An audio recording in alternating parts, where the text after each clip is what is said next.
Welcome back to Floductivity. It's Virgo season. This is the perfect time for us to connect with our spiritual side while getting things in order so that we can be productive towards our goals and dreams. Today, we're diving into how you can use the new moon in Virgo to bridge the gap between productivity and spirituality, making this season your most powerful season yet. Virgo season is all about structure, clarity, and attention to detail. It's the energy that pushes us to declutter our mind and our spaces. But here's the magic.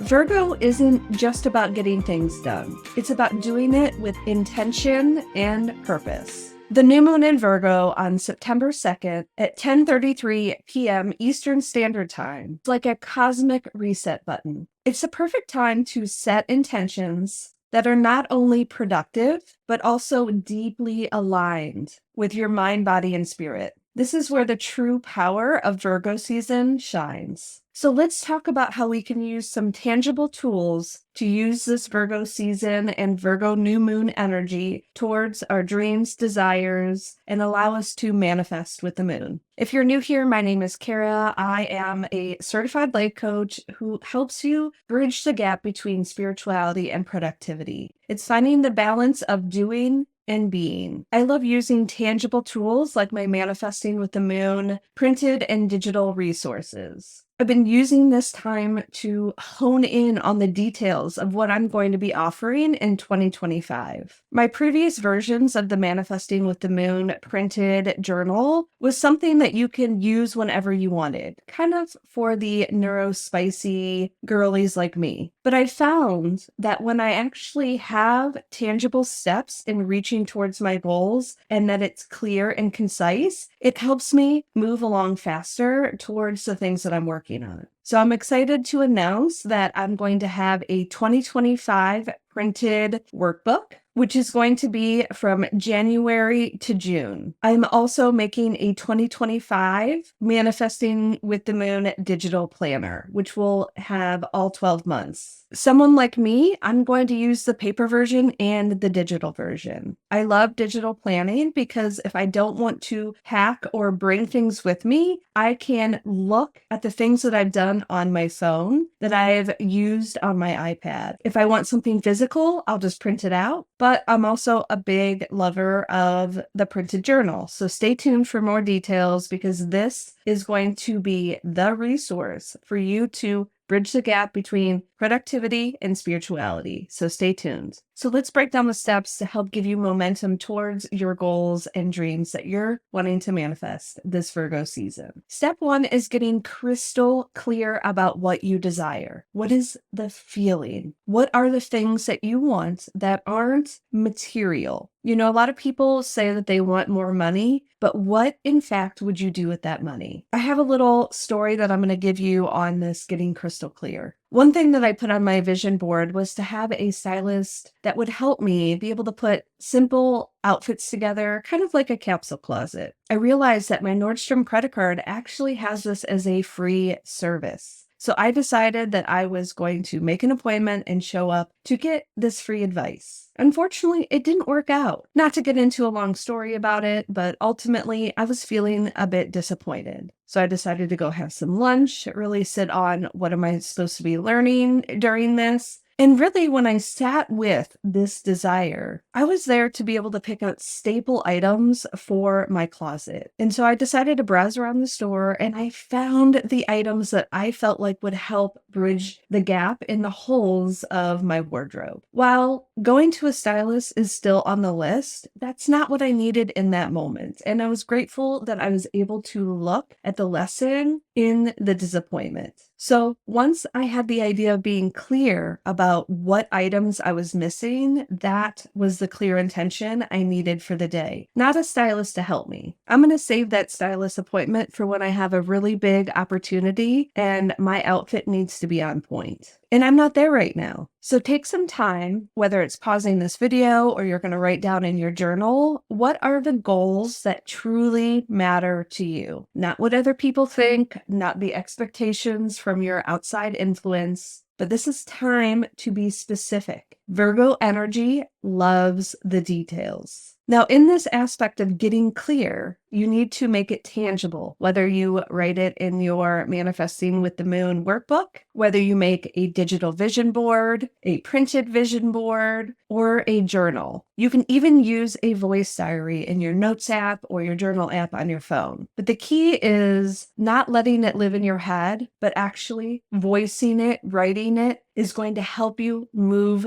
with the energy. Step 2 is setting these intentions during the new moon. But it's important for you to feel as you're writing them, as you're saying them. It's about the feeling or the emotion about these goals, desires, and dreams. Virgo season is all about practical magic. So infuse your intentions with clarity and heart. So tell me in the comments where you are setting these details and this intention. Step 3, visualize and organize. Whether it's creating a vision board, organizing your workspace, or simply visualizing your goals, this step is all about bringing that Virgo energy into your daily life. And finally, step 4, take action. Virgo season not only gives us the push to dream, but also do. Break down your goals into manageable steps and start ticking them off. Remember, small, consistent actions lead to big results. This is exactly what I've been doing with designing my 2025 Manifesting with the Moon series. So when we talk about the energy of Virgo, we're talking about earth. It's grounded, it's stable. And then we add the aspect of mutable, that's being flexible and adaptable. It's allowing our daily routines to be able to go with the flow in how we need to be nourished for the day. So let's find out where Virgo is in your chart and see where that area of life may be affected. You're going to go ahead and pull up your natal chart.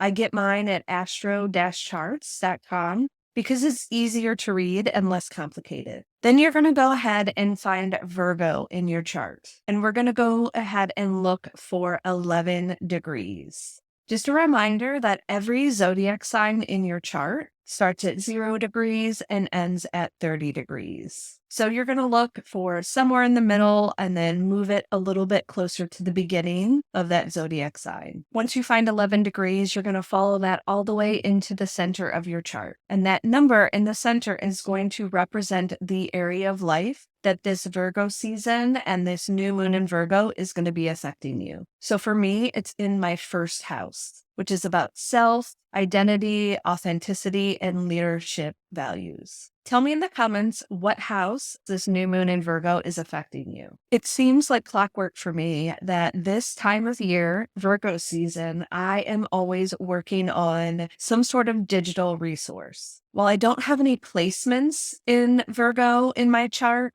it does affect my first and second house during Virgo season. And your second house is linked to how you can bring more financial abundance into your life. So it makes sense that I would really get deep into the details about making this resource so that you, in fact, can go after your dreams and goals in a detailed but simple manner with my Manifesting with the Moon series. I'm so excited for my new versions, so stay tuned. Before I dive in to our reading for alignment, I just want to chat about a few more things that I'm doing during this Virgo season. I'm really focusing on my health and wellness and making sure that my rituals are aligning with nourishing my mind, body, and soul. While I've really incorporated a morning routine that feels nourishing, I stay away from phones and electronics for the first hour. I tend to move my body. I sit and read. Another thing that I've incorporated in the last few weeks is a nighttime routine. My husband has been making us our nightly tea while we watch some TV. And then as I go upstairs to go to sleep, I do an energy clearing ritual. A lot of times when we talk about energy clearing, it's about imagining and envisioning. And I find that when I have movement that goes along with my body, it gives more of a clearing feeling. So I do a few moves that really help just cut the cord from the energy of the day, whether it's people, projects, resources, whatever comes up. I'm going to show it to you just to give you some sort of inspiration to create your own energy clearing ritual. If you're someone that needs movement versus just thinking about it or visualizing it. You're going to reach above, turn to your left, swipe down. You're going to do it again. Reach above, turn to your right, and swipe down. Take a deep breath in. You're going to forward fold. Imagine any energy that is not yours seeping down into the ground.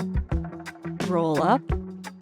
You're going to clasp your hands behind your back and forward fold.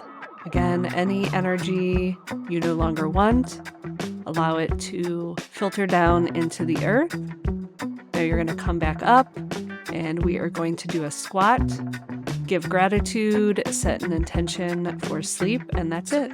So when we want to talk specifically about bridging the gap between productivity and spirituality, this is where I love to merge my love of Floductivity. So think about your task management. How are you actually getting things done? Is it effective? Is it efficient? And what system are you using so that you have something to come back to so that you aren't starting from scratch every time? It's also important for us to create rituals, morning, evening, work startup, ending your workday, these different things that help you clear energy, set intention so that you are efficient in how you are operating. It's a great time to declutter, clean out your desk, your closet, anything that is stopping you from being efficient in your actions. Make sure you're prioritizing self-care during this time so that you can connect with your intuition. Self-care and intuition go hand in hand. Think about meal planning. How can you create nourishing, healthy meals for yourself?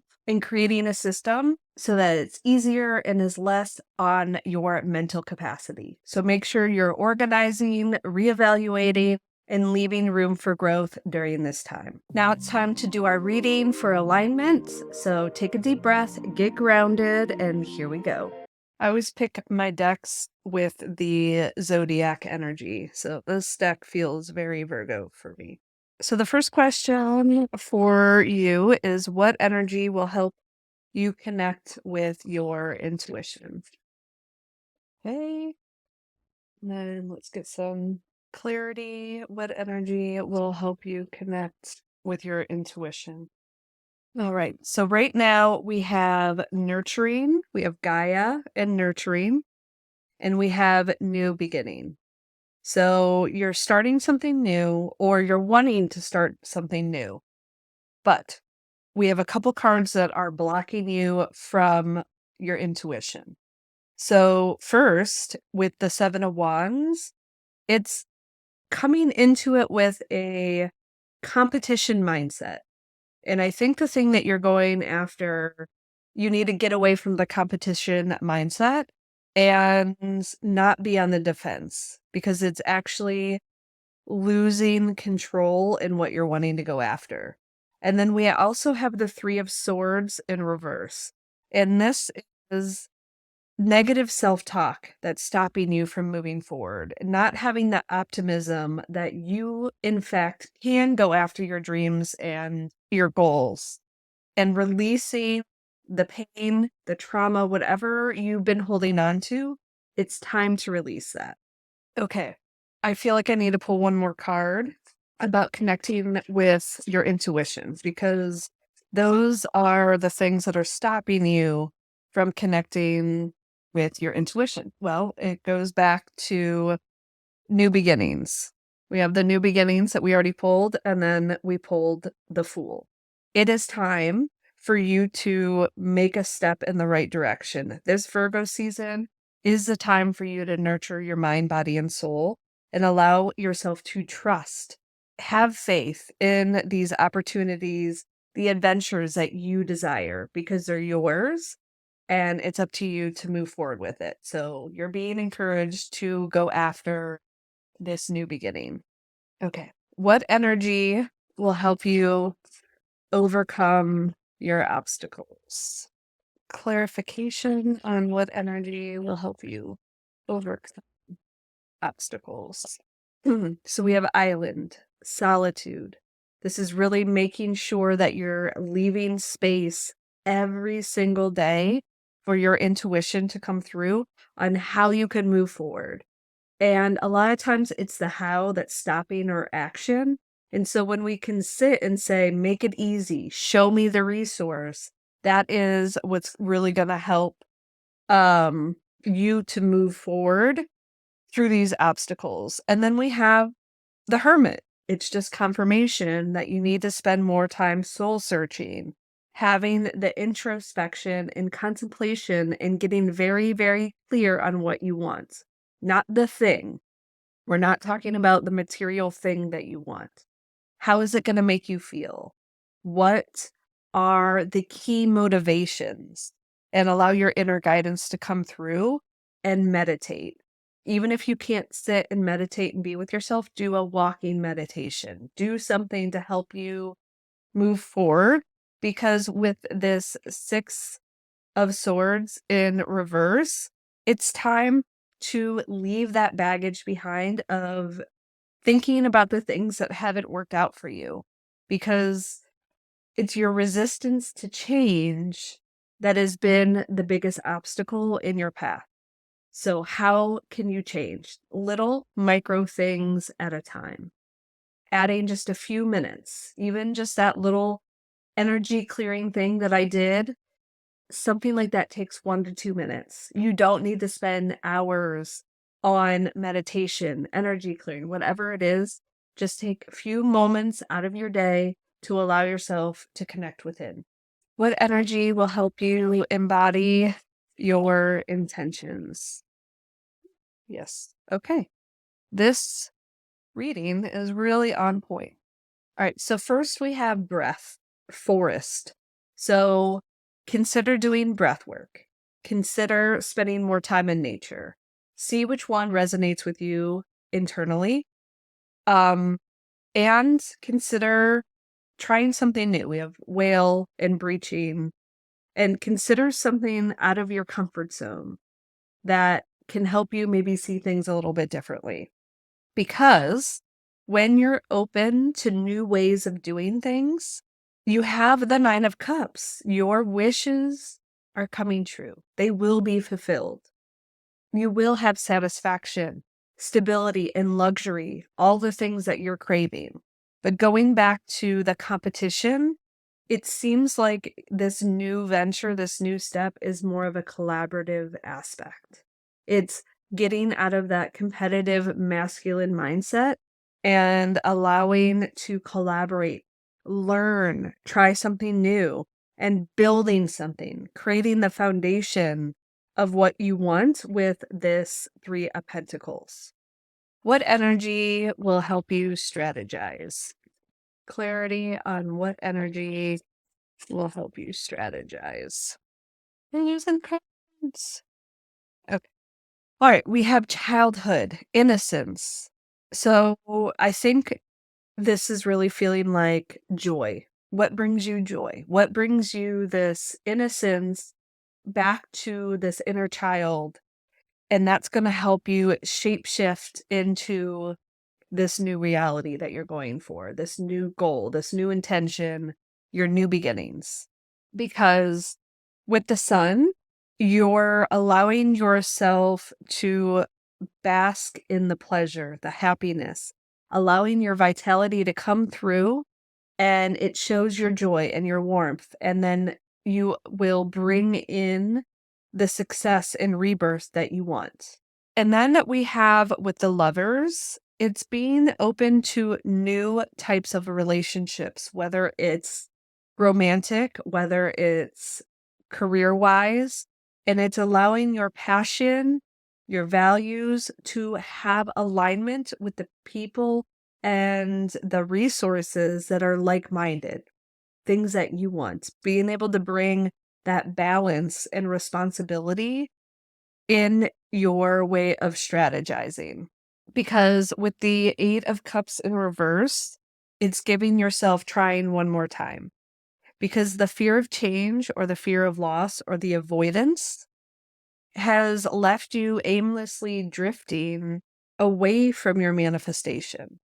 And so it seems like you need to be pulled back into that childlike wonder of what really something that's been this desire that's been in your heart, and now allowing yourself to be heard and seen in what that is.